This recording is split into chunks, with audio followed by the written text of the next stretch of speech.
So we have a quorum, so the committee today is in public session. We've received apologies here from Deputy Cullinane and Senator Paul Coghlan. Mobile phone notice, I would like to remind members to ensure their mobile phones are switched off. This is important as it causes serious problems for broadcasting, editorial and sound staff. So today I'm delighted we have engagement on the priorities of the Finnish presidency of the Council of the European Union, and I'm absolutely delighted that we have Her Excellency, who is the new ambassador from Finland to Ireland, here today. We had the pleasure of meeting the other day and we had a good lengthy engagement on different issues, and I'm very glad that that's going to be further expanded on here today and that the members will be able to have a discussion with you. So I welcome you here today. You all arrived here a few weeks ago, and I'm glad to tell the members that you're very hard at work and settling in well to your role. Finland currently holds the presidency of the Council of the European Union, and it is the third time to do so. We are very interested to hear from the ambassador today on the Finnish priorities for their 6-month programme. So before we begin, I have to remind everyone of the rules on privilege. Members are reminded of the long-standing parliamentary practice to the effect that members should not comment on, criticise or make charges against a person outside the Houses or an official, either by name or in such a way as to make them identifiable. By virtue of Section 17(12) of the Defamation Act 2009, witnesses are protected by absolute privilege in respect of their evidence to this committee. If you are directed by the committee to cease giving evidence in relation to a particular matter and you continue to do so, you are entitled thereafter only to a qualified privilege in respect of your evidence. You are directed that only evidence connected with the subject matter of these proceedings is to be given, and you are asked to respect the parliamentary practice to the effect that, where possible, you should not criticise nor make charges against any person or identity by name or in such a way as to make him or her identifiable. Ambassador, I would now ask you to make your opening statements, and I'm sure that our committee members will be very glad to have questions for you afterwards. So thank you and welcome here again. Mr. Chairman, members of the committee, it's a great honour and personal pleasure to address you here today, and thank you very much for inviting me here today. It's an important part, actually, of my representing the presidency in Ireland. The European Union's success and future depends on the support of its people. The members of the European Parliament are taking care of the oversight of the EU in Brussels, but the national parliaments and their members play a huge role in two respects, in my opinion. Firstly, TDs and senators, in case of Ireland, have an important role in scrutinising the government's policies before and after the council sessions. Secondly, you are the people who are actually connecting to the people of Ireland in your constituencies to explain to them what is the role of the EU, what is the EU doing, and what the EU stands for and what it does not stand for. And you are also the people who can listen to the people and hear their demands what the EU should be doing. And I understand that Ireland is doing a very avant-garde job in this with this alliance building work that you are actually doing in this committee, and I commend you for that. A frequently asked question in Finland by our taxpayers is, how much does the EU membership cost for me? In the case of Ireland, I understand according to statistics it's around 36 euros. In case of Finland, it's around 50 euros, and which, to my opinion, is not too big of a sum of money for the benefits that we can get from the EU. But this also has to be explained to the people, given the social media environment in your country and in ours. The support for the EU is very strong. In Ireland and in Finland, it's over 80% of the people identify themselves as EU citizens. This is a good position to be in. Mr. Chairman, the human capital in Europe and well-functioning single market is key to EU success. However, what really makes us the EU are our common values. Finland, as President, wants to strengthen these values and the rule of law during our presidency. We also want to make the EU more competitive and socially inclusive. Only this way can we achieve our third goal, which is to strengthen the EU's position as global leader in climate action. But perhaps the most important thing that the people demand of you and leaders in other countries is security. Hence, Finland intends to promote the protection of our citizens comprehensively.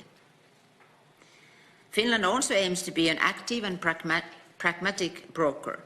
Key words for our presidency are solution-driven, concrete results, sustainability, and a rules-based system. Our presidency's slogan, as you might know, is Sustainable Europe, Sustainable Future.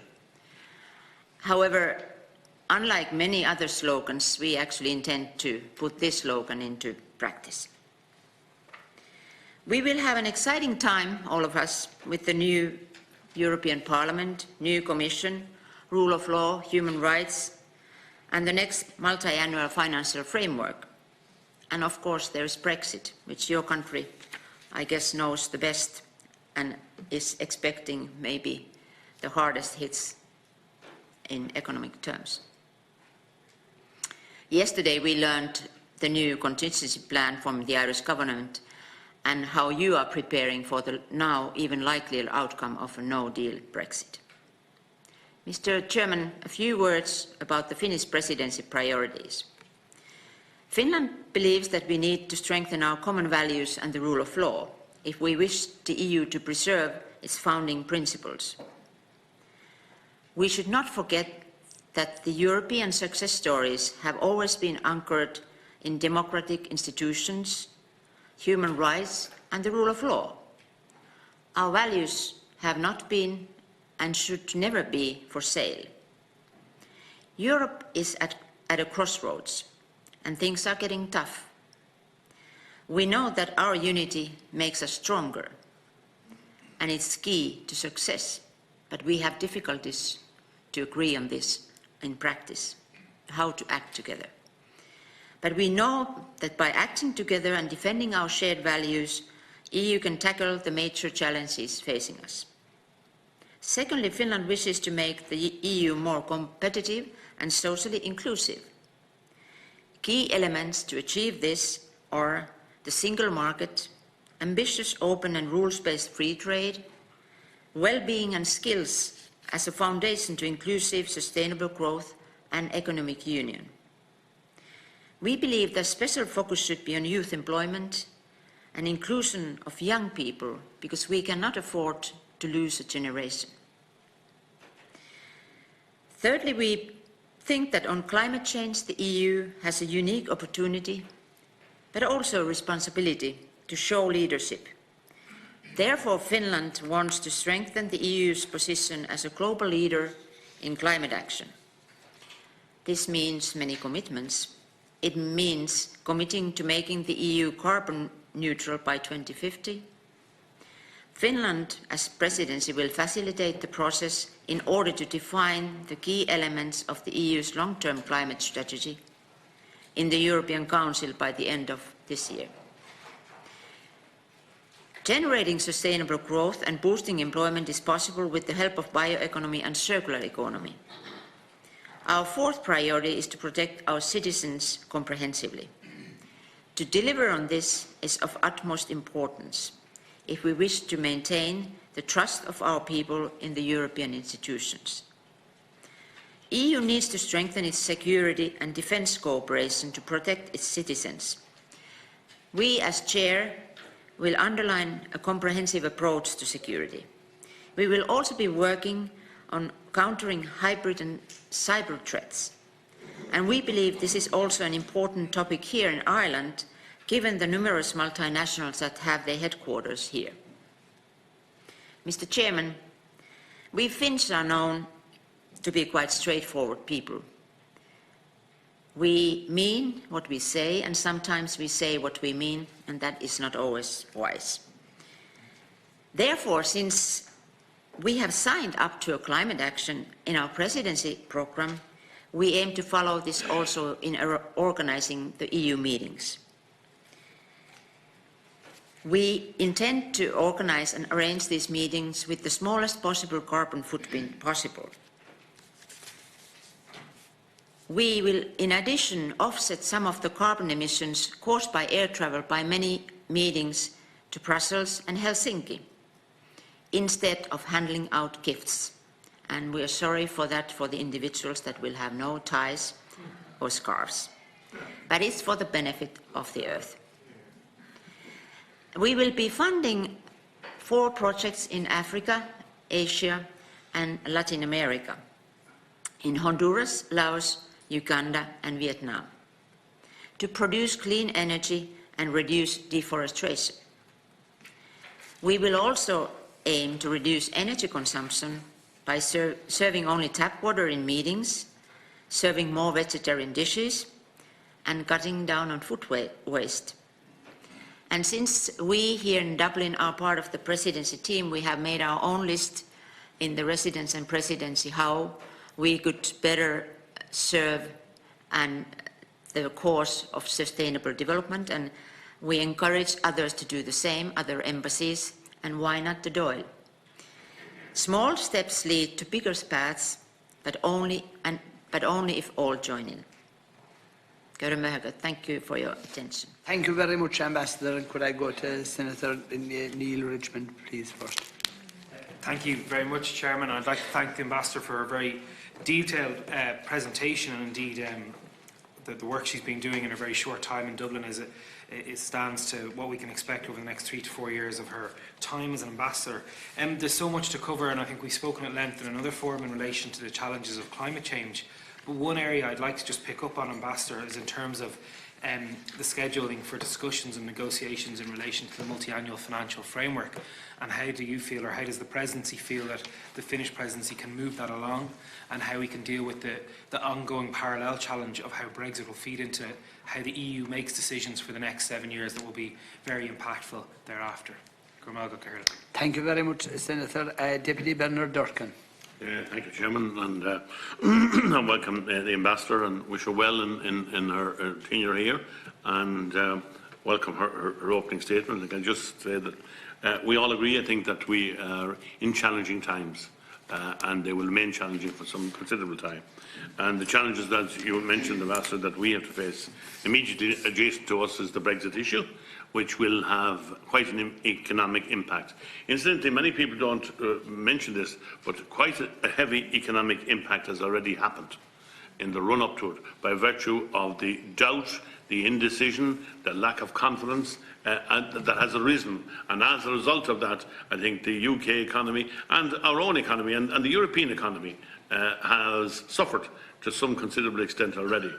And like a lot of people, I believe the longer that indecision goes on, the worse it gets, because one never knows whether it's the best or the worst scenario, and one will always plan for the worst in those circumstances. I think so. We have challenges ahead of us, and I think that we need to record our appreciation for the solidarity that we have received in our situation from our colleagues throughout the length and breadth of the European Union. And we realise, of course, that it is a European Union issue, European Union-wide issue as well. And I think it is important that we realise that. I think that in the final analysis, we would far prefer if the UK didn't leave the Union at all. I think that is similar to the opinions of most people throughout the European Union.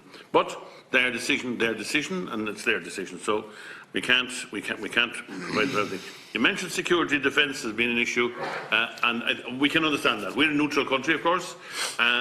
We note your geographic location and your neighbours as well. So we realise that, that in the time ahead, and particularly in the aftermath of Brexit, security defence will be a serious issue. And while we are a neutral country, we have participated in international peacekeeping in the past. So we are committed to doing what we can do within the confines of our neutrality, which incidentally started in 1939. We weren't a neutral country before that. And I believe the decision to be neutral in those circumstances was the correct one. I think we would have become a battleground in what happened, and we know what happened. In relation to, you made a very interesting point in relation to deforestation, and this of course comes to mind in most of the people, most of the farming community in this country in the context of Mercosur, and the fact that the proposal is to import beef from the Latin American countries, and that's fine. But if the purpose of the exercise is to make, if that can only be achieved by way of deforestation, thereby creating a bigger carbon footprint, it's counterproductive. And without taking into account at all the transport, the result of the transport and the carbon emissions arising from that transport. A well-known politician in this country years ago said that if we were to encourage the retention of the forests, the rainforests, the rest of the developed world would have to compensate for it. I think that's what's going to have to happen eventually. Otherwise, we're going to have a situation whereby in a world population that is growing and expanding every year, alarmingly some people would say, there will be a shortage of food. So obviously, people planning in advance are going to plan for as much food as possible, as quickly as possible, sadly to the detriment of the environment in that case. So we in our own way have embarked or are embarking on a carbon reduction policy. We have been criticised for not doing enough in advance of this, but we are still in plenty of time to achieve the targets that we have set, and if we achieve the targets we have set, we'll be fine. So we have to look at that. I want to make one last point in relation to it. I was listening to a programme on radio the other day where a number of scientists had come together and they were explaining in a way that hasn't been explained before the whole effect of deforestation and carbon, increasing carbons and emissions. And in fact, they went into my favourite subject, that of the various species of trees that are best placed or worst placed in terms of carbon sequestration. And it was a very, very interesting programme. It was an RTE on radio one night during the week, one day during the week. And I think that's something that is a benefit to us in the whole battle against climate change. And I think it's something we need to take account of. And again, just to congratulate you on your position.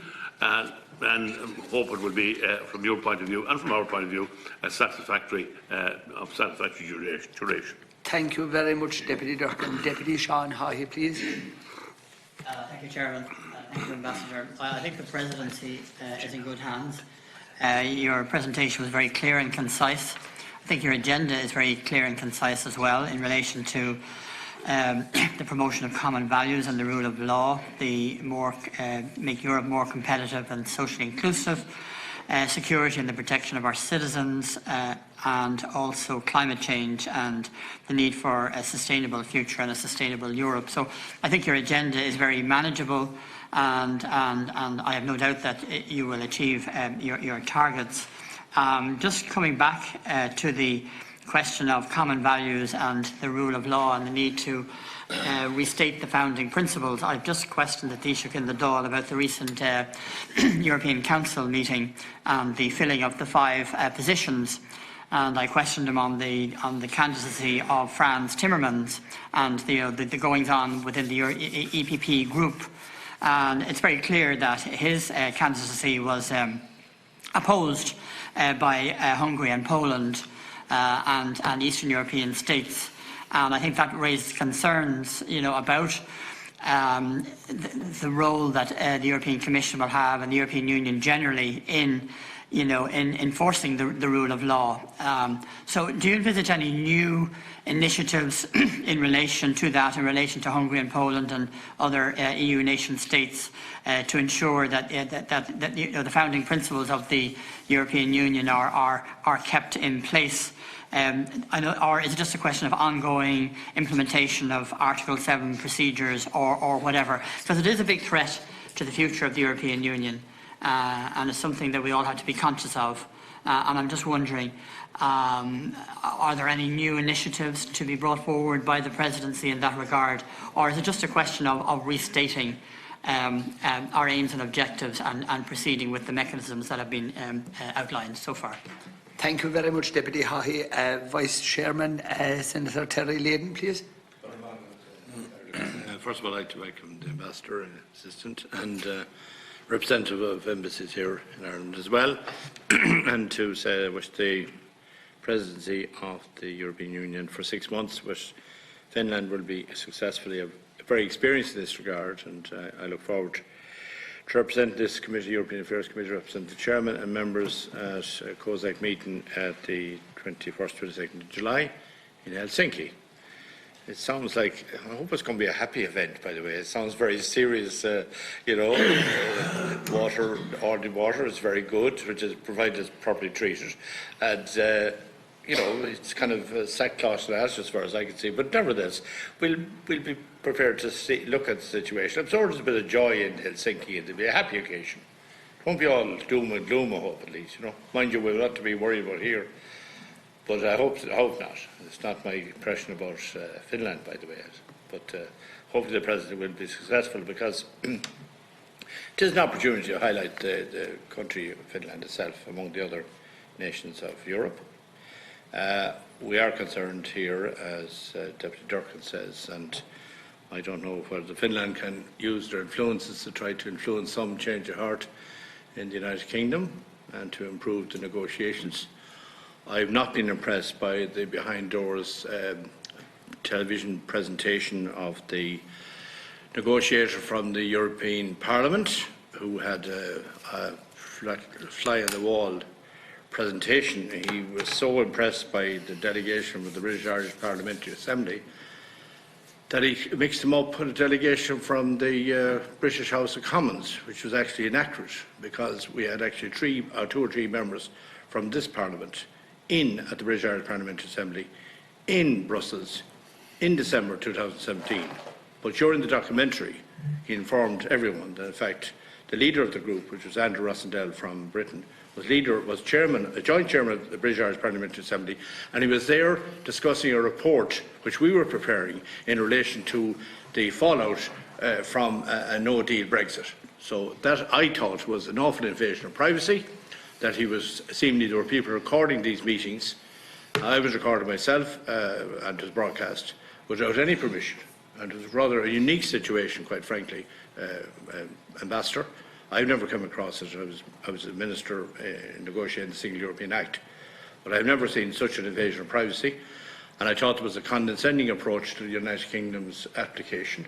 I was not impressed by the carry-on of the negotiators and the type of attitude they had. And if that was an indication of the way they were treating that in negotiations, I think Ireland became we're the fallout of this situation. But I don't think we had that much of an input into negotiations. But I could see it was a 2-part series, by the way, it was broadcast on RT on Monday night and Tuesday night. I watched it in detail, and I must say I was not impressed. And I hope that the conduct of meetings would be more confidential and would be more respectful to negotiations than they were, from my view. And I'm going to say that publicly, under parliamentary privilege, because I just resent what was happening in that particular regard. Thank you. Thank you very much, Senator. Ambassador, could I just ask myself, with regard to enlargement, do you have any particular vision on how that process might develop in the future? And also, how do you see the establishment of the new European Commission going? Are you confident that everything will run smoothly and on time? And of course, an issue that we spoke about already, yourself and myself, but again for the members, and it's a topic that's so important to all of us, trade and the new trade deal, the Mercosur deal. It was a topical issue a while ago outside the gates of Leinster House. There was a protest, you'll be interested to know, by many thousands of farmers who came from all over the country, voicing their concerns over what is being proposed. So is that the wrap-up of questions? I think that's it, Ambassador, if you, in your own time. Mr. Chairman, members of the committee, thank you very much for very important and interesting questions. Senator Richmond You were asking, thank you very much for your kind words, everybody, and well wishes for our presidency. We take the presidency seriously, but we need friends like Ireland to support us, and we are very happy for your support. Senator Richmond, you were asking about the timetable and our approach to the MFF. Now, that is, of course, follow the money has always been my own kind of a thing. You need to, when you follow the money, you know where things are going. Finland will take this very seriously, and we have very ambitious plans for the timetable. Our EU Minister, Tytti Tuppurainen, has already been approaching all of the member states, her colleagues, in order to set up bilateral meetings. She will be explaining Finnish priorities in the July General Affairs Council, and we hope to have an exchange of views in the October General Affairs Council in order to complete this process as planned. Now, there again, we are in the hands of the member states. Of course, we know that there are new demands coming from the new strategic goals and new pressures like the climate change.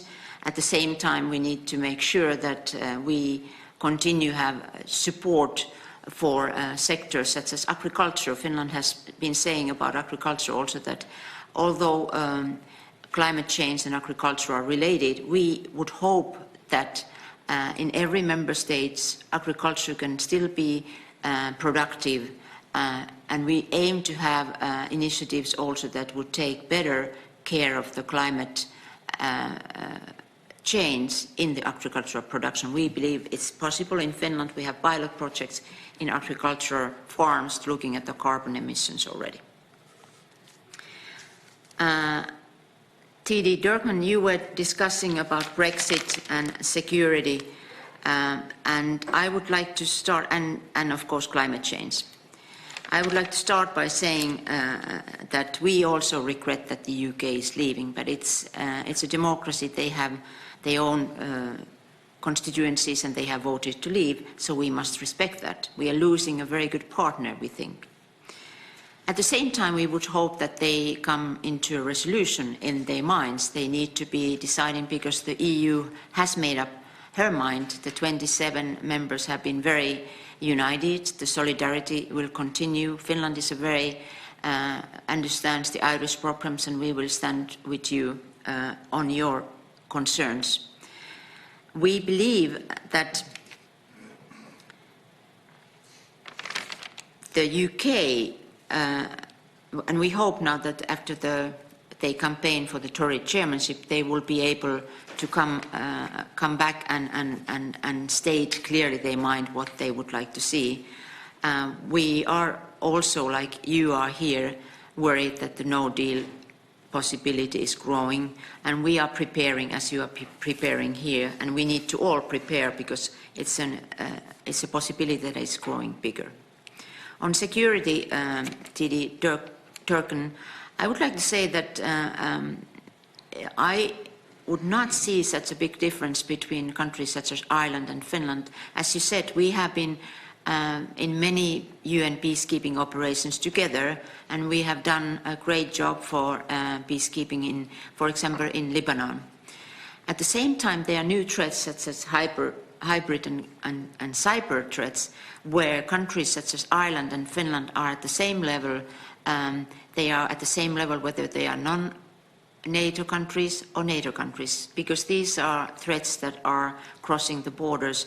And as I mentioned in my opening statements, hybrid threats, including cyber, are threats that we need to be preparing for, and that is the reason why Finland is organizing a tabletop exercise during our presidency in order to draw attention of politicians to this issue where foreign states are trying to influence our elections or trying to, through cyber attacks, to influence our tech companies.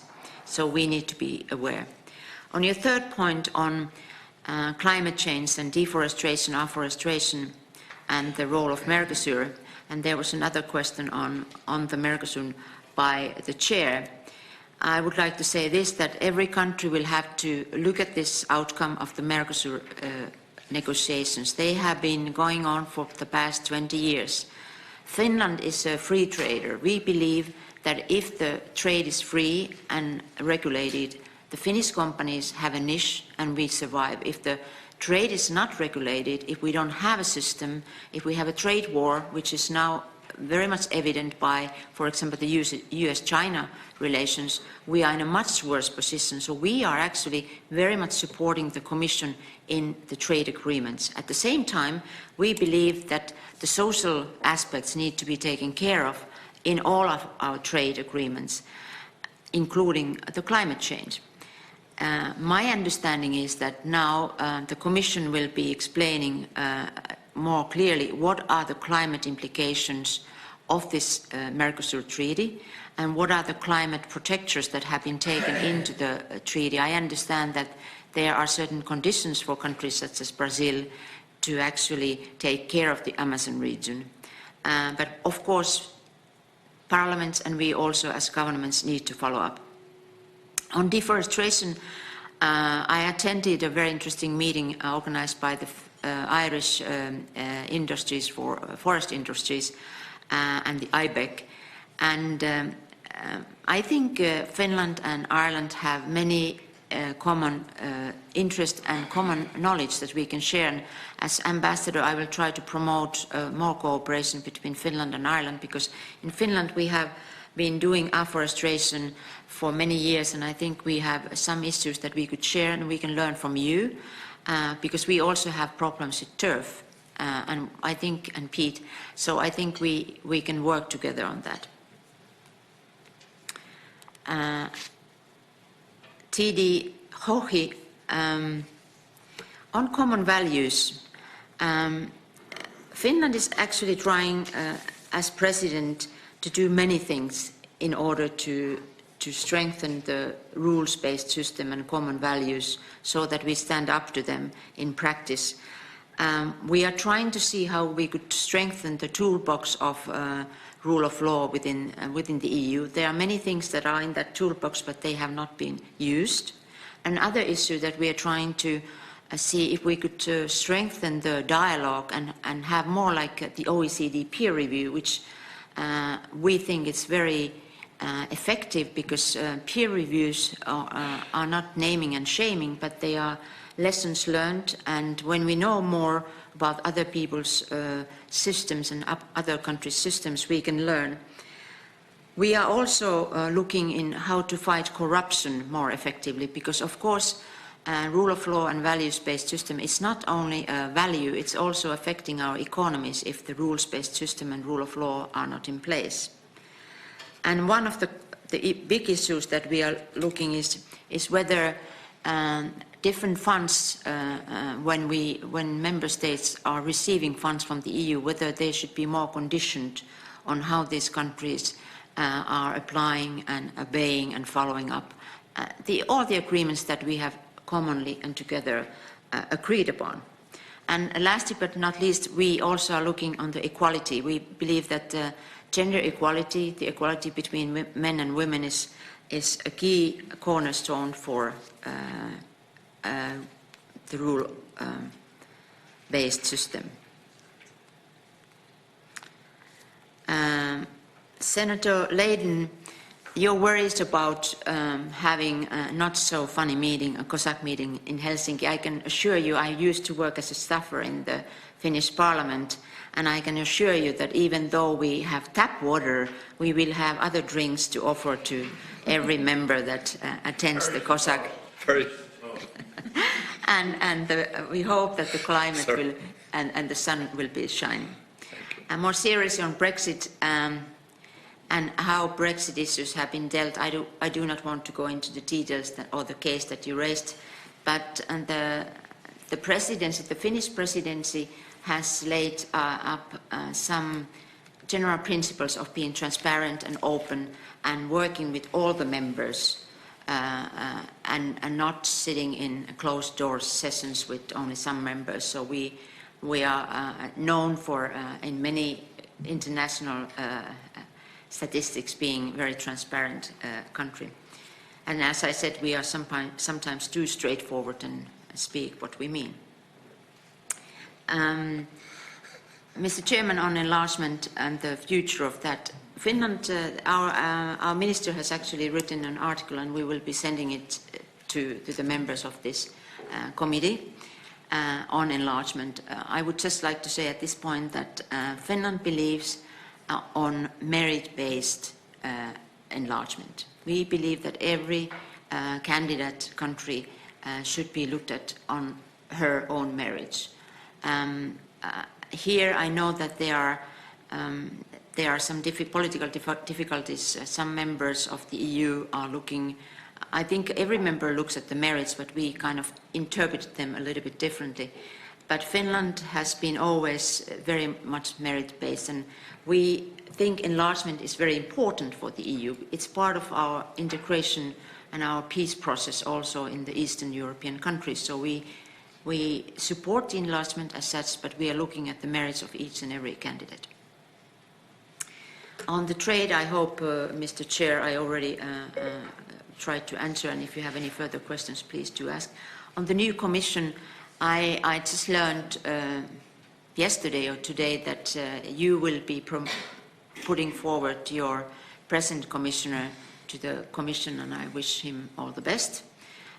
We will be putting, for the first time, a female Commissioner, Jutta Urpilainen, our former finance minister, very capable MP, and we hope that she will also be awarded a strong and an important position in the Commission. As a President, we would not like to comment on the timetable at this moment, but we believe that it would be better to have a new Commission rather earlier than later. Thank you, Mr. Chairman. Thank you very much, Ambassador. Yeah, sorry. Supplementary, just on your last point there, I understand that the incoming President of the European Commission has tweeted today to say that she would like a 50-50 split between men and women in the new Commission. Do you think that's a good idea? Without putting you on the spot, but presumably presumably you would agree that there should be more women in the Commission. You know, there should be a better balance at least. Mr. Chairman, members of the committee, Finland has stood for equality as one of the first countries in the world, and I don't see any reason why we wouldn't stop now. And of course the Commission is a very important player in the whole of the EU. We believe that there should be no part of the society that should be excluding for giving their knowledge to the future of the Commission and the EU. I don't want to comment directly whether it's 50-50. Finland has this time presented a female commission. Until now we've only presented male commissions, and I thought it was the time that we did so. I think there are very capable women and men in every member state, so I'm sure we end up in a very balanced outcome, and merit-based, of course, at the same time. Thank you very much, Ambassador. So, on behalf of myself and the committee, we'd like to thank you very much for taking time to be here today, and already for the engagement that we had, and for the future engagements, and we wish you every good luck with the presidency, and we know that it will be a great success. We have a lot of work to do together over the next number of months and years, and we look forward to your time here in Ireland being very successful, and we know it will be a great success. So we will suspend the meeting for a few moments to allow the ambassador to leave the room, and we will return. We will be in public session again for our second engagement today with the representatives from the Wheel and the Law Society of Ireland. Thank you, Mr. Chairman. Thank you.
So now, we're back now again in public session, and now we're having engagement on alliance building to strengthen the European Union with Ms. Deirdre Finlay, the European Programmes Manager, Mr. Ivan Cooper, Director of Public Policy, the Wheel, and Mr. Ken Murphy, Director General, and Mr. Cormac O'Cullinane, Public Affairs Manager, the Law Society of Ireland.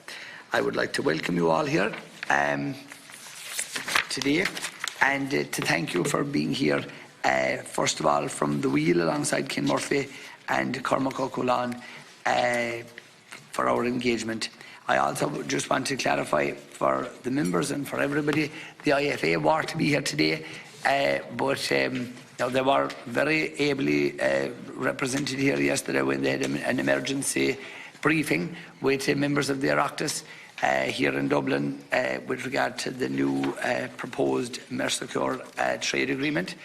And the people who should have been here today with us unfortunately had to go to other meetings abroad today, and we understand fully, and I want to apologise on their behalf because they were very adamant on being here, but it's just the same as all of us. Sometimes you can't be in two places at the same time, so I just want to make sure that their apologies are accounted for, and they would like to be here, and they're always very forthcoming and engaging with us on all matters.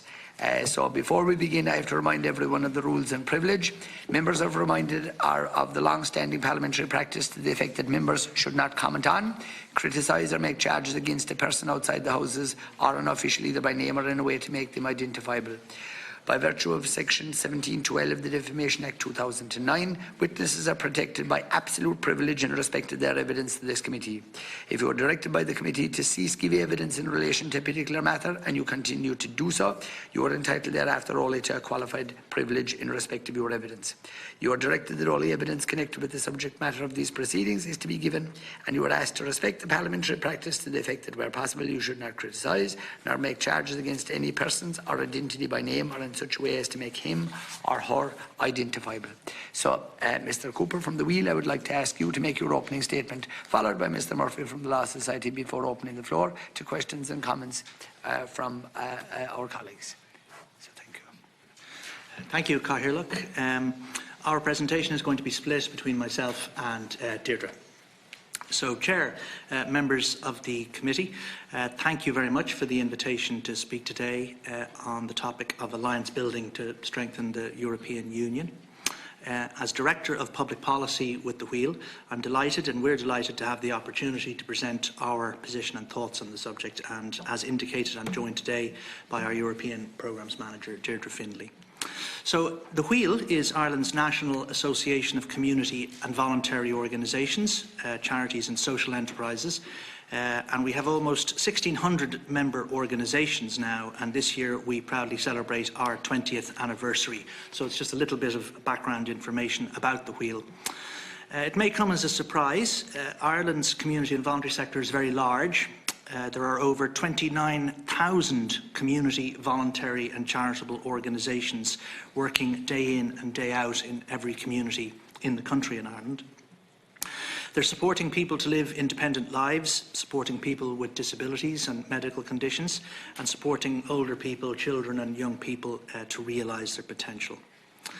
A lot of this information is new information. The charities regulator estimates that the community and voluntary sector turns over €14 billion per annum, about half of which comes from government sources in relation to providing services, with the rest raised by organisations themselves. The sector employs 150,000 people, as well as benefiting from the voluntary work of over 50,000 volunteer board members and over 500,000 operational volunteers. And these people form the backbone of the ethos of voluntarism and social good that we pride ourselves on in Ireland. And these numbers are relevant to the case that we'll be putting forward this afternoon in relation to alliance building across Europe. While many community and voluntary organisations do participate in European programmes such as Horizon 2020, the Interreg programme, Peace and Erasmus+, our experience is that there is huge unrealised potential in the voluntary sector for greater participation in European programmes, and that this increased potential would greatly increase Ireland's share of European programme-related funding to the benefit of everyone, and also greatly increase alliance building to strengthen the European Union. So this is the core of the position we'll be articulating. And to do that, I'm happy now to pass to my colleague, Deirdre Findlay, European Programmes Manager with the wheel. Deirdre? Thank you, Ivan. Thank you, Chairman and Committee. So just as by way of some background, the Wheel runs a European programme of work, and since 2015 we've actually been a national contact point for one of the European Commission's programmes, which is called Europe for Citizens. This promotes European citizenship, but our role is to promote applications and to increase the funding of this programme to Ireland. So since becoming the contact point, we've increased the funding happily, and thus that means that more organisations have travelled through transnational work. But the Wheel's European work also promotes awareness of Europe. Since 2013, we've operated a number of projects funded by DG Communications that promote awareness of European values and institutions. As I'm sure the members of the committee will be aware, the government undertook a wide-ranging consultation in 2018 to frame Ireland's position on the future of Europe. And as part of this work, the Wheel hosted citizens' dialogues on behalf of the Department of Foreign Affairs and Trade, particularly targeted at our sector and their members of the Wheel. So this year also we facilitated citizens' dialogues around the country, where we invited candidates for the European election to engage with our members, to deepen public awareness of Europe and to encourage participation in the elections.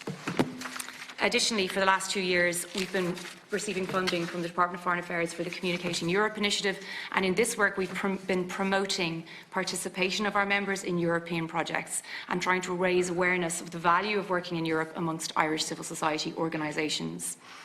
So from our discussions with civil society and citizens themselves on how to increase participation in European policy making and policy implementation, we have learnt that members of the Wheel are generally very pro-Europe, but they wish to engage more in European affairs, build more alliances, but we find that this is actually easier said than done.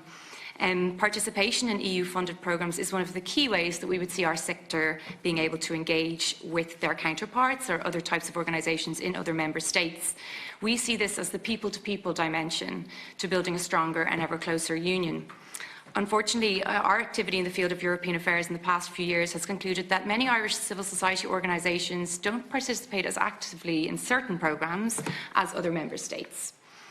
So in order to enable increased participation in EU-funded programmes, in 2018 we operated a pilot project called Access Europe. The results of this project have provided solid evidence that a support service and point of EU technical expertise for Irish civil society organisations is quite needed, and actually it works. The particular project, Access Europe, which actually ran for 3 years, north and south, was an investment of 387,000, but through the technical expertise granted to non-profits, it actually helped to yield 22.5 million in funding coming into these organisations, and this was by supporting the filing of applications. 74 applications, in fact, were filed. So our member surveys and discussion groups have pointed to a number of issues which act as barriers to full engagement with European Union's programmes amongst our membership. Obviously the costs. So members cite the costs associated with preparing applications and also for implementing European projects, and of course the geographical distance that Ireland has from other member states. The match funding, well, many of our members do not have the kind of core funding required to match into European Commission funding, so we would propose that a special national fund be established to serve as a matching source for organisations that are successful in their applications. This would put them on par with publicly funded bodies such as the universities, some state agencies, local authorities, etc. Right, ring fencing is another option, given the inherent disadvantages that our members often face in terms of their small scale, their limited resources. We think that a ring fencing, a share of European programme funds for our sector would really help. Simplification is an issue that I know has come up before here in this committee, but navigating the complexity of European funding applications and paperwork continues to discourage Irish applicants. We urge programme developers at the European Commission to continue to simplify the application process and the paperwork required. The last thing would be partnership development. So our members often lack opportunities to attend these brokerage events, to travel to Brussels, to engage in the platforms. So while we know that they should be doing that for policy and influencing purposes, they often don't have the resources. So some support to help them build those partnerships and alliances is required. So with the departure of the UK from the European Union, Ireland will be seen by other member states as a valuable source of partners and expertise in building future European partnerships. This is because of our long experience of EU membership, our English language capability, of course, and our reputation for efficiency and innovation in the management of European Union funds over the past 45 years. But the issues we've identified above will need to be addressed if we're to maximise participation, and this arguably is a crucial national objective with Brexit rapidly approaching. Thanks, Deirdre. So I'll just conclude at the wheel, Chairman. We see it as crucial that Irish civil society organisations are at the centre of European alliance building, given their proximity to the people. Building alliances across the new 27 member states must be as much citizens-led as it is government-led. I think this is one of the key challenges. Our members are at the heart of this relationship building and dialogue, and it is through that real partnership and mutual understanding can be achieved.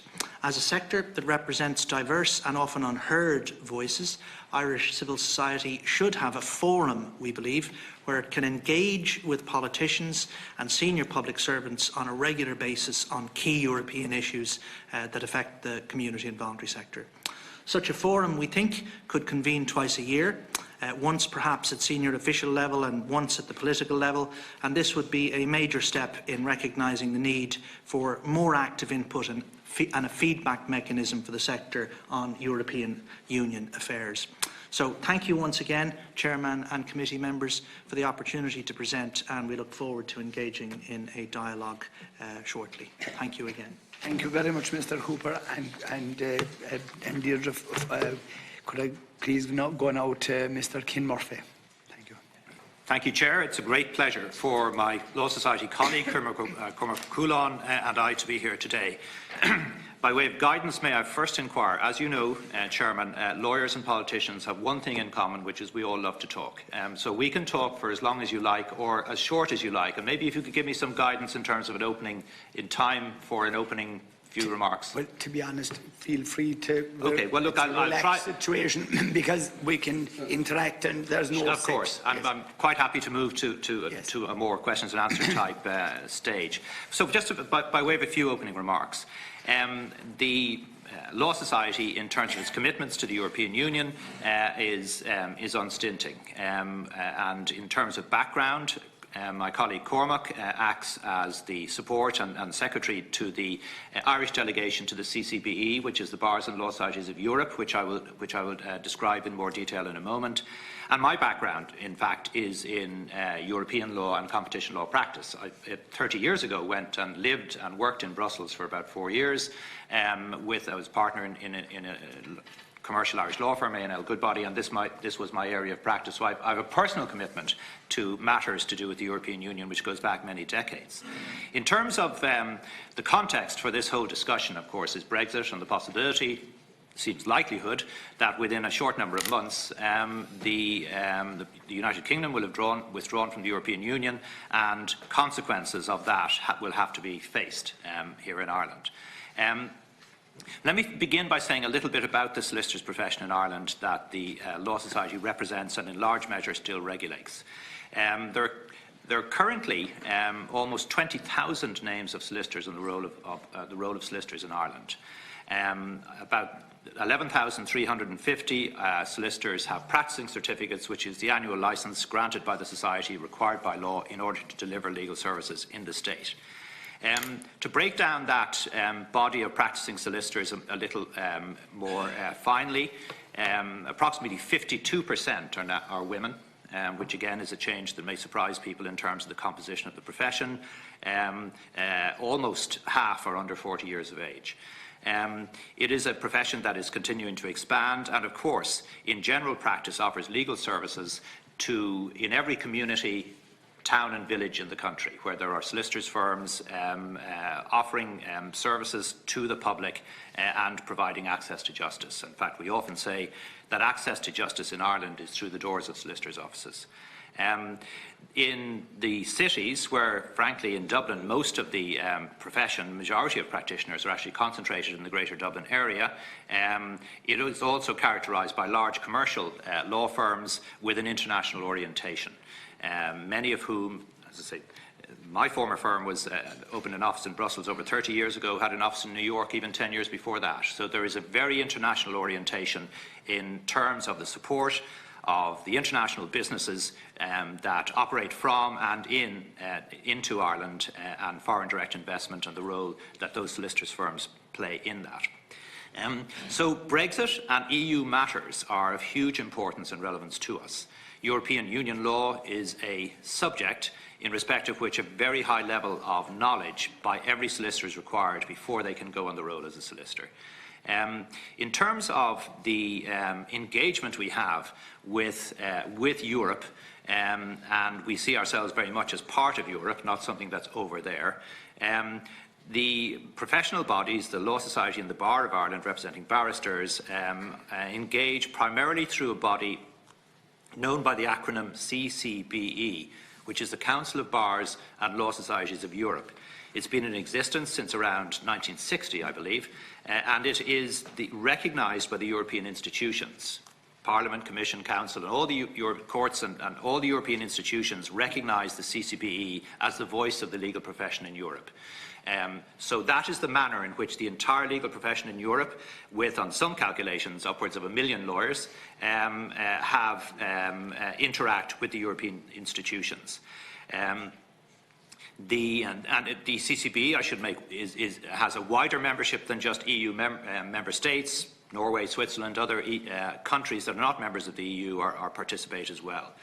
And as it happens, the currently third Vice President of the European Union, shortly to become President, or rather third Vice President of the CCBE, the Bars and Law Societies of Europe, be President in a few years' time, is James McGill from Dundalk, who will be only the second ever Irish solicitor to be President of the CCBE. The CCBE operates through its various committees, deals and mirrors the committees of the Parliament and the various activities of the Council, and monitors and participates and makes submissions on everything on which the legal profession has a valued submission to make. So it is a highly active organisation, Brussels-based, with its own professional secretariat there, and through that forum, the legal profession throughout Europe engages directly with the European institutions, political and legal. The context, as I say, for this entire debate is the pending withdrawal of the United Kingdom from membership of the European Union. And one of the consequences of that is that there has been essentially a mutual recognition of qualification regime between the different jurisdictions in these islands. That is based on a European Union directive. There are a number of EU directives. There's a Services Directive, an Establishment Directive, but there's a Mutual Recognition of Qualifications Directive from 1989, and the regulations made thereunder have facilitated ease of transfer, whereby a solicitor qualified in this jurisdiction can very easily, through an administrative process only, go on the roll and become a solicitor on the roll in England and Wales. Equally, England and Wales solicitors can transfer onto the roll in this jurisdiction. The same applies with Northern Ireland. There is a difference in relation to Scotland, separate legal jurisdiction with a civil law background, and the same regime doesn't exactly apply with Scotland. But the consequences of, since this was put in place in the early 1990s, many, many hundreds, we don't have an exact number, many hundreds of Irish solicitors have transferred and taken out an additional membership on the roll of solicitors in England and Wales. I'm on the roll of solicitors in England and Wales, I'm on the roll of solicitors in Northern Ireland. It is really quite easily done. In the days of recession and bad economic times in Ireland, it was something of a safety valve to avoid unemployment of Irish solicitors that they could transfer to England and Wales. Ireland, really, we view ourselves as a net exporter of solicitors, and the Irish solicitors are highly qualified, highly regarded and welcomed, many of them working in large commercial law firms in London. Since the 23rd of June 2016, we've seen a different phenomenon. we have seen a flow of exchange across the Irish Sea from east to west, something was never really anticipated. And by our standards, an astonishing number of England and Wales solicitors have transferred onto the role in this jurisdiction. Now, they're perfectly legally entitled to do so, and indeed welcome to do so. We have had, on average, prior to up to about 2015, there were about 50 England and Wales solicitors, England and Wales qualified solicitors would transfer onto the role here.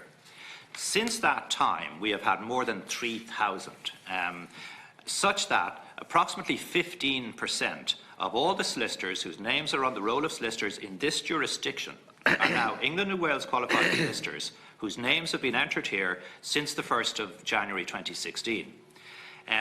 Most of them represent very large commercial law firms, global commercial law firms, and they're concerned about EU practice possibilities post-Brexit.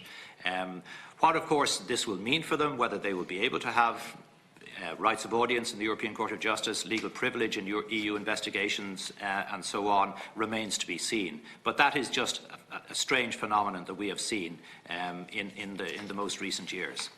But in terms of, so I'm signalling here really, we have a very integrated and very internationally orientated legal profession in this jurisdiction, particularly focused on the European Union. The disruption that Brexit is going to cause, its true consequences can't yet be known. I'll just mention one other thing that, in terms of a fallout from Brexit, and this is something that the Bar of Ireland and the Law Society engaged with the Irish Government in relation to, and it is the promotion of Ireland as a centre for international legal services. And there is a possibility that there are opportunities to be gained by Ireland and the Irish economy and the Irish legal process as a result of Brexit. London, as is known, is one of the great legal centres of the world. London and New York are probably the two great legal centres for international legal work. One of them naturally is on our doorstep. From the 31st of October next, it seems, or some date very soon, possibly thereafter, the United Kingdom will no longer be a member state of the European Union. That will leave Ireland as the only English-speaking common law country in the EU. It will actually be the only common law country in the EU, and the law of international business is the common law, not the civil law system. There is certainly doubt over the effectiveness of whether or not, and certainly in a no-deal scenario, the question of the implementation or enforcement of judgments obtained in England and Wales in the rest of the EU will be open to doubt, to say the very least.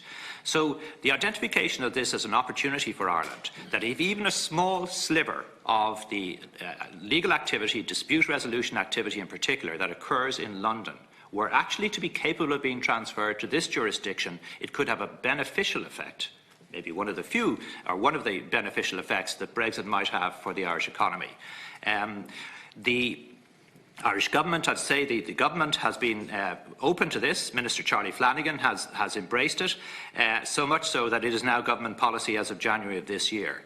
I attended with other Law Society and Bar representatives, with the Attorney General Seamus Wolfe and the Chief Justice Frank Clark in Washington DC as part of the wider part of the Taoiseach's entourage around St Patrick's Day of this year. And we sought to engage with the legal profession in the United States, from which so much foreign direct investment emanates, to see if we could begin a process of encouraging big businesses internationally to look to put dispute resolution clauses for Ireland rather than England and Wales in their relevant sections of their international contracts and agreements. So this is really just a signal of the fact that the Law Society and the legal profession in Ireland and the Irish government are not being passive in the face of Brexit, that we see the possibility of opportunities for international legal practice to be gained, although of course nobody knows. And anyone who says for sure what they know the consequences of Brexit are or will be is likely to be misleading themselves and others. But I just wanted to signal that, to signal our positive engagement, our continuing engagement over decades with the European Union.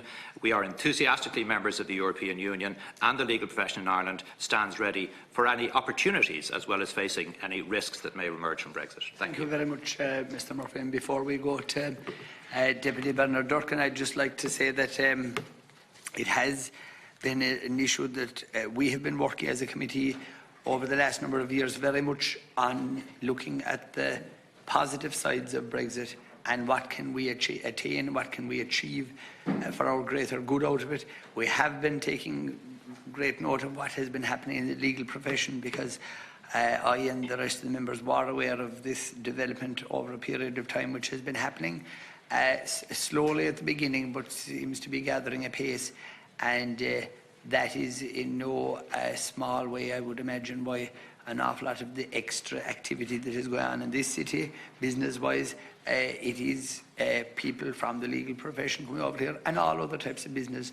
I know for a fact many businessmen in Kerry who are operating in London and around there, a lot of them are relocating some of their businesses that they can operate from Ireland, and indeed come into Dublin first. We'd like to see them spread out a little bit. We'd welcome them to Kerry at all times anyway. I'd speak for myself. But first of all, we'll just take a few questions, and we'll, like I say, it'll be informally over and back, so there's no set, you know. So, thank you, Mr. Chairman. And I want to, again, for the second time today, welcome our guests and to wish them well in their endeavours. In relation to the voluntary and charity sectors, we note your reference to the access to the European institutions. I think that they may be easier to access maybe than you think, and it might be no harm to send somebody over there for a week just to investigate and meet up with the MEPs who know the ropes, and commissioners who know the ropes as well, and who can be helpful in directing you in the right direction, and that can have a benefit in terms of how you deal, how you raise money, how you divide the responsibility between the voluntary sector and the state sector, as the case may be, or the European sector. So that's the only comment I would make there, and I think that to have the backing of the European institutions, like having the backing of the national institutions, is hugely important in your endeavours. But it is also important, of course, to keep the standards up in line with what applies here and what applies across Europe. And that's not suggesting for a moment that your standards need to be kept up, but it's just that we have to, in all our dealings with the European institutions, it is of tremendous importance that we recognise that we are equals in that field. And that in order to be equal, we have to be equal in every sense in terms of taking our responsibilities equally as well. In relation to the legal friends, I'm not so sure that I'd be competent to advise you on what you might do, but there are a couple of things that come to my mind. Over the years, in the course of my public life, I've had occasion to attend courts in the UK, some famous locations over there, like the Old Bailey and others. And I know that there are some legal professionals competent to practice in both jurisdictions, both here and in the UK. And my question would be, to what extent can that continue after Brexit, or is there a change? Will there be a change, any change there, or do we know at this stage? And the other thing, I hate asking this question as well, and you don't have to answer it if you don't want to, Mr. Chairman, but the European institutions have been critical of the legal costs in this country in the past. And I have been for many, many years talking about the single market. The single market has two aspects.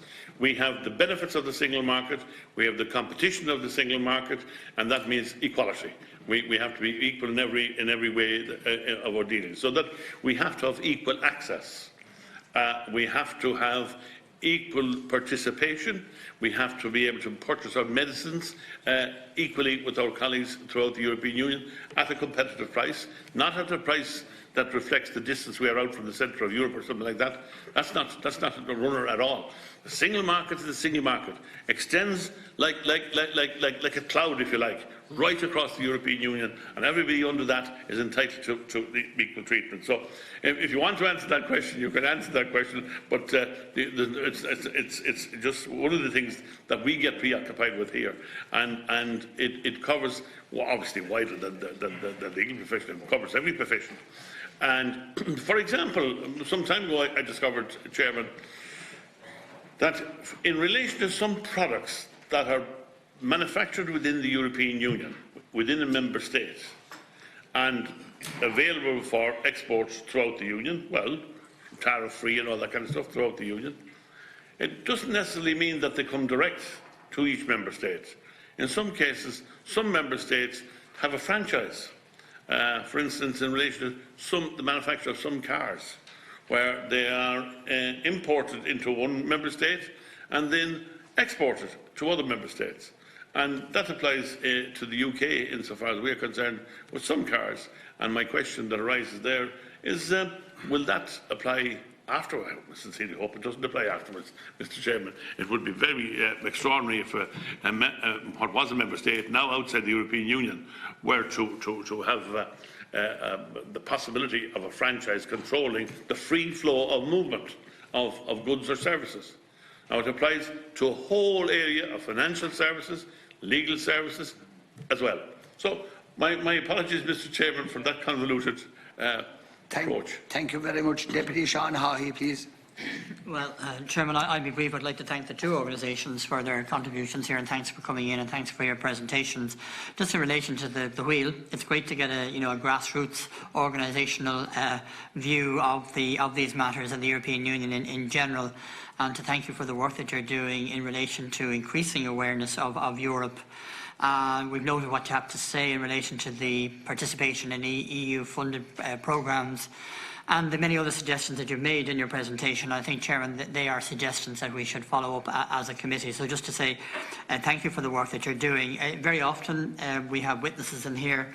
They are experts and they are professional people and they are maybe part of the elite, and I think to get a grassroots view of Europe and to ensure that Europe is close to its citizens is terribly important, and just to thank you for the work that you're doing. In relation to the Law Society, I just have one question. Again, I found your presentation very interesting, very interested to learn about the CCBE. I hadn't heard of that before, and that's an important organisation within the European Union framework. Again, note what you have to say in relation to promoting Ireland as a leading centre for international legal services. And again, I think as a committee chairman, that's something that we would wholeheartedly support and throw our weight behind. So my question just to the Law Society then is just in relation to the Good Friday Agreement. Good Friday Agreement is now back in the news again, centre stage as the Brexit deadline of the 31st of October approaches, and the legalities of that and how that is threatened by Brexit. Has the Law Society or groups affiliated to the Law Society done any investigation or research into the Good Friday Agreement and how Brexit is going to affect that? And just the general legalities of the situation and the seriousness of the situation. So has the Law Society prepared papers on that, or perhaps some of your members have? I'd just be interested to hear what you have to say about the threats to the Good Friday Agreement arising from Brexit, because it's a very legal document. So I presume it's something you'd have an opinion on, yeah. Thank you very much, Deputy. Senator Terry Leyden, please. Thank you very much, Gerard. First of all, I'd like to welcome our guests here, starting left to right. Cormac Coghlan, the Public Affairs Manager, Law Society, and Ken Murphy, Chief Executive and Head of the Law Society, Deirdre Findlay, European Programmes Manager, Group Director of Public Policy. And just say that the fact that you're going out live in your presentation gives an opportunity of people in the House listening, TDs, senators, and indeed the wider audience, because it actually is broadcast now on the Oireachtas platform. So the fact, the wheel, just learning more about today, is the fact you're here. And I also been looking at your website, which is very impressive, by the way. It's a very, very comprehensive website. And I also note that our former colleague, Anya Brady, is former TD, Minister of State, is a member of your board. But you're doing tremendous work, actually. It's probably, you don't probably get the recognition maybe you deserve at times. Maybe you're getting it now here today. So that's good. And just to point my colleague Sean to there, that the points you make and the requests you make should be listened to and will be heard, hopefully, and listened to by ministers who are looking at the moment. So I think basically just to say, well, I fully support it. I know the point you're making in relation to, first of all, the funding, getting funding from Europe, that, matching funding is very hard for some organisations to have, and if there was a fund there that could be tapped down, it would mean that money would be released. So it sounds a logical point of view, and it's something I'd recommend you pursue either with the Minister for Michael Ring's department. I'm not sure who would be responsible or would be Social and Family Affairs. Depends, of course, what application is involved in, really. But the principle is very good, because some organisations, you're losing money by not having matching funds. So I think the point you made, I think we should take them on board as the Joint Committee on European Affairs. And the work you're doing in Europe is vitally important. That you're actually the conduit between the European Union and funding. This is a mystery area for a lot of people. The small organisations haven't got that. You certainly have got the backup from what I see, the excellent staff you've got, very qualified staff, who know the way around Brussels. And this is very, very important, because there are a number of projects there, a lot of different projects that can be tapped into, provided you know what's there. And just another point, there's some issues come up in the Council of Europe. I was on the Council of Europe for 10 years actually, and the Council of Europe have projects too that can be looked at in different, even communities and community wards. There may not be massively funding, but there is facility there to work with the Council of Europe. And there are 47 countries in the Council of Europe, more than the European Union. Many of them, all the members of the Council of Europe are actually, all the members of the European Union are members of the Council of Europe. But you have also external from Canada and abroad. So you have links with different organisations. So just look, I think it's a very good idea, and the Secretariat and the Chairman and we agreed that you come here today, but I think it's a very worthwhile exercise. The Law Society just said that I see the work that Coghlan is doing at Public Affairs, and the work you've done in relation to Brexit. You've put together a very useful document, and which is available to your members. That's a very useful exercise, because there's so much dialogue going on and so much publications all over Europe, but I know that you pulled that together and put it into a comprehensive document.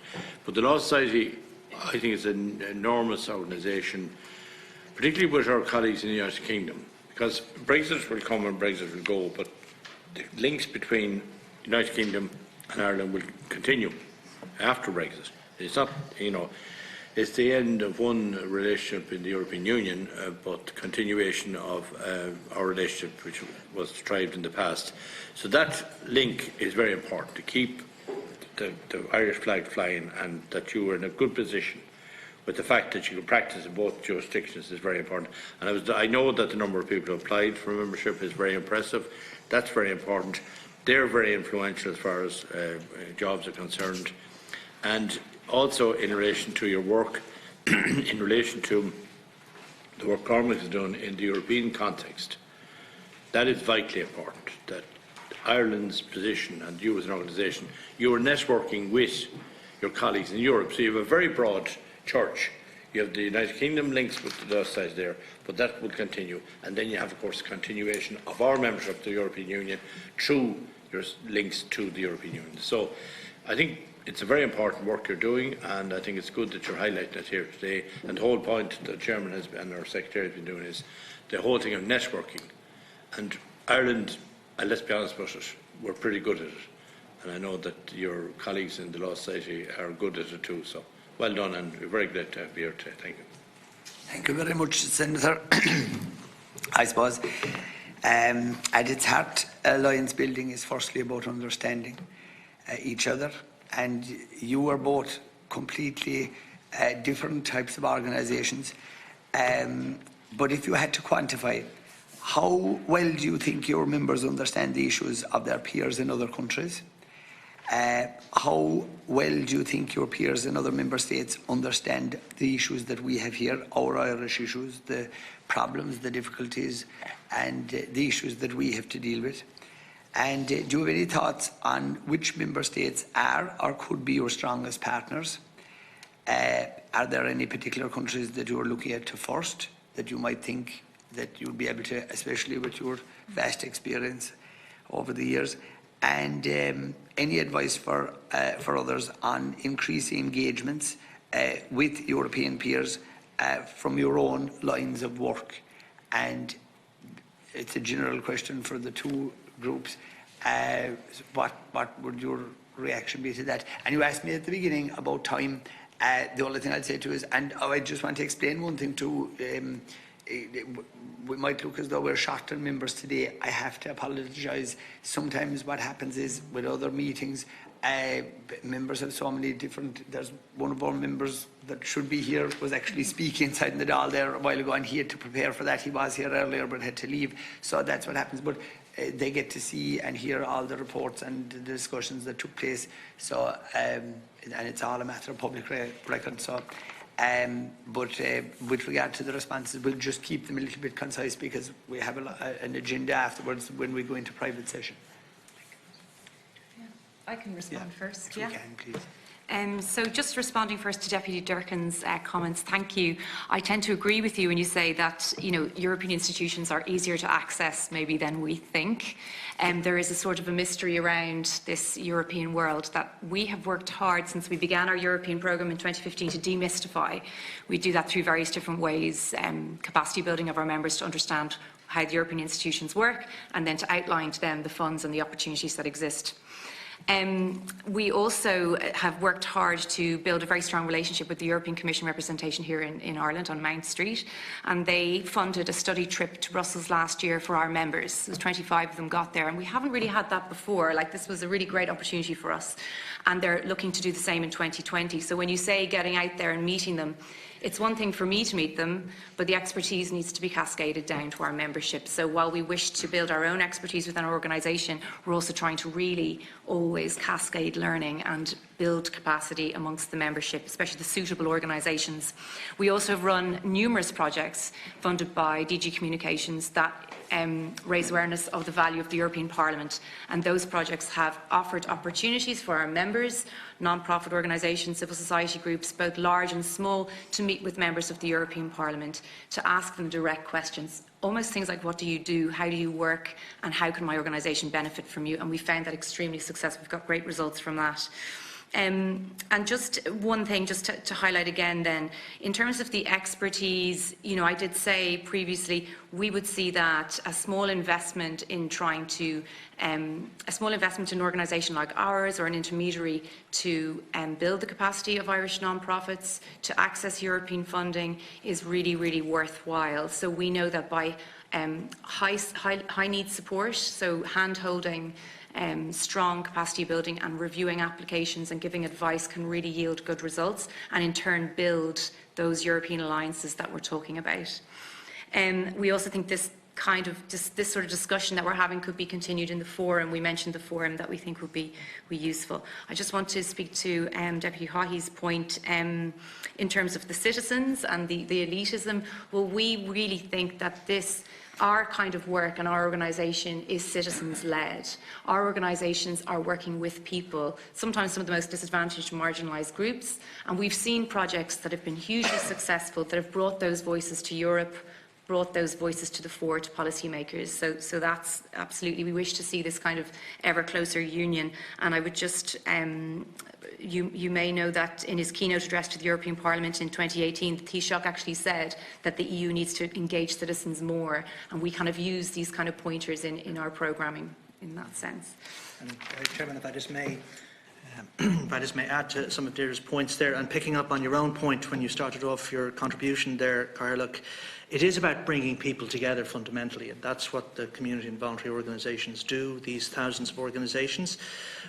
And functioning at the European level, some of your questions are about, you know, the level of awareness about matters Irish and such like, and mutual understandings and things. There is a certain very well connected part of Ireland and Irish civil society into European networks that's there with long established pathways and people who are in the system, so to speak. But it requires a major investment of time and energy and effort and commitment over time to maintain that kind of a capability, and most community and voluntary organisations don't have the wherewithal to do that. Also, for organisations that participate in those networks, and there are many, there's a European Economic and Social Committee, and there are other forums where civil society can participate in European policy making, and they have, for some organisations, good networks out. But it's sustaining that engagement at local level and at community level in the day-to-day work that communities are doing. I think that's the nut we have to crack. We somehow have to get beyond what become kind of rarefied kind of networks and make the European experience something that's understood as being more relevant in people's and communities' day-to-day lives. And that's a big challenge for us. Let's not forget, it's not, we talk about Brexit, it's not that long ago when we had our own referendums here in Ireland in relation to deepening involvement in Europe. We know the challenges that posed, so we can't take anything for granted, and we have to keep on challenging some of these populist sentiments that are out there. 3 points I'll conclude with. There are huge global challenges that everybody in this room will acknowledge we face in relation to climate change, in relation to sustainable energy, sustainable food production, use of plastics, all of this stuff. These require transnational, European, indeed global solutions. So it's more important than ever that we go the extra mile to engage communities in European policy making at that level. I've mentioned the obstacles that are there. I think they've been heard loud and clear in relation to the costs, the matching funding, the ring fencing, the simplification of processes and the forum we're proposing. That would greatly help us in the wheel and civil society to coalesce and build on the strong relationships that are there with MEPs and with the European Parliament and the institutions generally. But it's this piece, the Council of Europe is there, we've heard. Again, fantastic work being done. Somehow can we find a way to energise the community and voluntary sector, these thousands of organisations, and connect them directly into that work in a more practical fashion. That I think would be truly revolutionary if we could do that. And I think I'd just finish up with those observations. Thank you very much. Thanks for that. Chairman, I'd like to respond to the queries raised by the Senator and Deputies opposite, and then I'm going to invite my colleague Cormac to reply to the very interesting question you raised, because it's Cormac rather than me personally these days who is regularly in Brussels, regularly attending the meetings of the representatives of the Bars and Law Societies of Europe, and can comment in response to the question you raised. In relation to Deputy Durkan, on the issue of practice in the UK and Ireland and the two, obviously being common law jurisdictions and so close in history and in legal experience, with such similarity in law, some degree of divergence, but the EU itself has been a basis for consolidating the similarity of law between the two jurisdictions. There is a very powerful connection. And in terms of the capacity of, we have had a number of London-based or London-headquartered international law firms open offices in Dublin in the wake of Brexit. Not many, but a few. And many Irish firms have offices in London. So cross-frontier work will not be a difficulty, I believe. This day last week I was in London in the Law Society of England and Wales. Our relations with the Law Society of England and Wales are very close, and it is a matter, I can say, of great regret at senior political level with a small p within the Law Society of Ireland and the Law Society of England and Wales equally regret Brexit. We view it as something put no further than to be deeply regretted, but we have to move on from that. So there's no difficulty in terms of continued collaboration between the legal professional bodies on either side of the Irish Sea. On the issue of legal costs, well, as you would expect, Deputy, I have an answer and I'm quite prepared to give it, but I don't think the Chairman will allow the amount of time that would be required to fully explain the basis of that. But I can say that legal costs in individual matters are a matter for negotiation and agreement between clients and their solicitors in the context of a highly competitive market for legal services in Ireland. 2,200, 400 individual practices, all in competition with each other, and the legal costs reflect the market for legal services. In relation to litigation matters, yes, I will acknowledge the issue was one of the issues on the Troika's agenda, not at the top, and in implementation of legislation agreed, the Legal Services Regulation Act of 2015, there are a number of measures put in place now by the Oireachtas which are being worked through in that regard, and they will have the effect that they will have. But as I say, quite happy to talk legal costs maybe when we have more time to do that. In relation to Deputy Haughey's particular question, I think about the Good Friday Agreement. I can say that the relationship, the closeness of the relationship between, say, the Law Society of Ireland and the Law Society of Northern Ireland, I'm not aware, and I'm heavily involved in the International Bar Association, I'm a senior officer of the World Association of Legal Professional Bodies, but I'm not aware of any two neighbouring jurisdictions where the legal bodies are as close as they are between the Law Society of Northern Ireland and Ireland. In fact, for historical reasons, 5 representatives of the Law Society of Northern Ireland sit as full council members of the Council of the Law Society of Ireland, which is a hangover from pre-partition. We are the very closest and warmest of relations. We're all conscious of the consequences for the Good Friday Agreement of Brexit and hopeful that they will not be as bad as some of the darker predictions have, but of course we're not in control of that. But there are, in addition, I mentioned Irish law firms who have offices in London and New York and California and so on, but there are a number of Irish law firms that also, Dublin-based law firms that also have offices in Belfast, and there are 1 or 2 Belfast law firms that have offices in Dublin. There really is a very fruitful and cooperative and positive relationship there. In relation to Senator Leyden, I thank him and I note his compliments of the work that Cormac Coghlan has done. I think Cormac had a very good teacher before he joined the Law Society in terms of how to lobby. But he, in relation to the one thing that I would say, that if I was to leave one message in terms of encouragement to this committee, that's something this committee could do in the context of the encouragement and promotion of Ireland as a centre for international dispute resolution, which could have real positive benefits that could trickle down into the economy as a whole here if Ireland became a centre for international dispute resolution, and it has advantages in terms of common law and EU membership over England, which it will have in the future, which it doesn't have now. One of the things that we do need to do, and the government is aware of our view on this, is there needs to be investment in the court system here. We need to invest in the commercial court and in the courts generally. Unfortunately, when the economic crisis hit, investment in the courts and government funding of the courts really dropped considerably, by some estimates up to 40%. Therefore, technology investment in the courts, the number of court chambers, the number of judges, the number of staff support that are needed to hold Ireland out as a credible alternative to London, that kind of investment has to be made, and we would hope, we're encouraging everyone, professional politicians everywhere, to see the value of that and possibly participate in supporting it as we think should happen.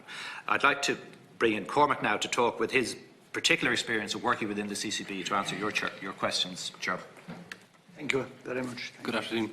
The question you asked was in terms of how we understand and how there's better understanding between peers across the bloc. And I suppose the best way to answer that is that there's common challenges. So, for example, no more than any other sector, technology is disrupting legal services, it's disrupting, I suppose, consumer behaviour and consumer demand.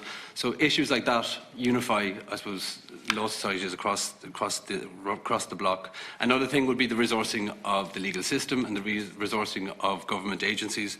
And as well, we have to understand that a lot of legal, I suppose, frameworks have their birth in the European order. So, for example, the application of data protection, the application of anti-money laundering and so forth, they all have a common beginning, but they might have different application across the bloc, and that's where the interaction arises. I should say, in the context of the CCB, it's not just plenary meetings, there's also important work done at committee level, no more than in any structure similar to the Parliament here. So, for example, we have an Access to Justice committee, we have a Migration committee, we have a Competition Law committee, and this is really where the rubber hits the road. We have fantastic representatives, not only from the Law Society, but from the Bar of Ireland, working together with peers across the bloc in feeding into important and defining consultations at a European level. Senator Leyden mentioned the Council of Europe, and I think we should just remember that they are distinct from the other European institutions. And the Law Society is actively involved with the Human Rights in Business programme, which has its genesis in the Council of Europe. And also we've fed in and endorsed the CCBE position on reforming the European Court of Human Rights. So these are really valuable, well-researched, pragmatic pieces of research and convincing, I suppose, positions that Europe is taking very much with an Irish influence. Finally, just one thing the Chair mentioned was the solicitor practice in Kerry, and I know it's not European, but nonetheless we're all European now, as well as our firms from Kerry. But the Society has recently launched a small practice support unit, in essence, and that is really, I suppose, underlining the viability and the importance of a sustainable legal services market outside the main urban areas, and that of course includes Kerry, and it includes Roscommon, and it includes Kildare. One point missing there from Mr. Murphy. My query about the ability of an individual who doesn't have offices in both countries, both jurisdictions, and their right to practice and take cases in the Irish courts and the UK courts. I think Mr. Mansfield QC was one that came to mind, who had that particular qualification. How does that stand now? The continued, there's a right of, under EU services legislation, for individuals who are not established, as it's called, and there's an establishment directive for the legal profession, to what's known as FIFO, fly in, fly out, to come in on individual cases and to be brought in, and Mr. Mansfield in some of these very high profile and human rights cases did do that. But the fact of the matter is that the law of individual EU jurisdictions is different. You know, most of the law, even though a lot of it has origin in the EU, national laws and jurisdictions tend to be different. Practice and procedures in the courts can be a bit different, and really there's a general view that people are best advised to have a lawyer qualified in the member state in respect of in whose court they are appearing, rather than someone from elsewhere, in terms of their knowledge of the courts and knowledge of practice and procedure in the courts. But there are exceptional people like Mr. Mansfield QC. Just one point. In relation to the Venice Commission, which they actually advise the Council of Europe and member applicant states. Now, I know it's more the barristers that are involved there and ex-judges and so on and so on and so on. Just wondering, would the law say, you know, through the work in Europe, have any interaction at all with the Venice Commission? I'm going to say not directly, but I know through the CCB and particularly through some of the committees, we would be interacting with the Council of Europe. But I'm happy to dig it deeper into that and give you that. It's just that they're legal, well, they're more into constitutional law and sort of. Yes. But we're represented by the former DPPs and that sort of field. But just think that your expertise also has an importance to that, you know, just to liaise with them, maybe some point of view, you know. No, absolutely, and in fact, I'm just recalling back at one of the meetings we had the head of the Fundamental Rights Agency give a talk at the CCB. I think his name is David O'Flaherty, a Galway man, and a fantastic organisation, again, not dissimilar to the Council of Europe, in drawing attention to really important, I suppose, developments and responses to developments. And again, if I could recommend somebody for the Oireachtas to I suppose, maybe invite or whatever, he would be one of them. Again, important work. Yeah. Thanks, Carl. First of all, now, could I thank the Wheel, your representatives, the Law Society, your representatives, for being here today and having what I would call a very good engagement. Sessions like this are important. It's important to recognise the good work that you are doing. We appreciate it fully as a committee because on a weekly and monthly basis we're bringing in different sectors from all walks of life. And we believe it to be very worthwhile, very important, especially in the light of the ever-changing Europe that we are going to be facing. We really like to concentrate as a committee on the positives, on the problems that we can overcome, and not dwelling on the negativity that can surround it. And to be honest and blunt about it, people are worn to death from hearing the bad sides of this. We have to sort of look at it. Look, we're all politicians. We're all people of different walks of life like yourselves, and each one of us has a role to fulfil, and that is doing the best for the organisations or the people that we're representing. And we just want to do that, and I think you being here today is very beneficial. We really want to thank you for that. Thank you for your engagement. Thank you for your time. We appreciate you're very busy. It takes a lot maybe out of your schedule to come here, but it's very worthwhile. I've enjoyed it. Chairman, it would be remiss of me, just it occurred to me, given where we are, I would encourage the members of the committee to brief themselves and have themselves briefed on the current situation and the future thinking with regard to the peace programme, the Northern Irish Peace Programme and the Interreg 5A programme between the Republic of Northern Ireland and Scotland. It's a very significant European funding programme in relation to supporting communities and services in the context of the border communities, indeed Ireland as a whole and Northern Ireland specifically. And while there have been positive signals emanating from the UK government and the Irish government, I think it would be important for this committee in particular, given your European brief, to use your good offices to the greatest extent possible to get clarity in relation to future thinking in regard to those programmes and where it might be going. I have to admit we're ahead of you on that. So we have been doing that. So thank you very much again. And we're suspending now just momentarily, and then we're going to private session.